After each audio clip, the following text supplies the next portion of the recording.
कुकरमध्ये आपण 2 शिट्ट्या काढून घेतलेल्या आहेत आणि आता हे बघा किती इझिली आता याच्या पाकळ्या निघतात.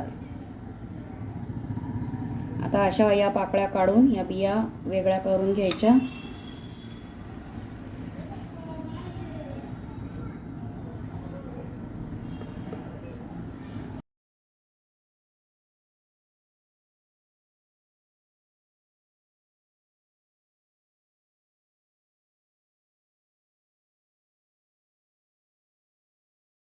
पाऊण किलो आवळे आहेत, त्याच्यामध्ये हे अर्धा चमचा मी मीठ टाकते.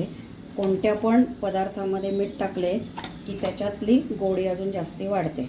आणि साधारणपणे 1.25 ते 1.5 किलो ही पिठी साखर करून घेतलेली आहे मिक्सरमधनं, ती याच्यामध्ये टाकायची आणि मिक्स करून ठेवून द्यायची आणि उन्हात वाळवायचं याला.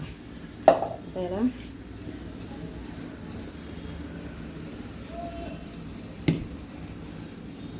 2 दिवस आधी असंच ठेवायचं आणि नंतर मग उन्हात वाळून टाकायचं. मग त्याची चाळणीवर निथळत ठेवायचं याला. सगळं पाणी साखरेचं खाली येतं मग, आणि याला जेवढं शोषून घ्यायचं तेवढं आवळा शोषून घेतो आणि मग उन्हात वाळवायचं. 2 दिवस उन्हात वाळले की गोड आवळा तयार.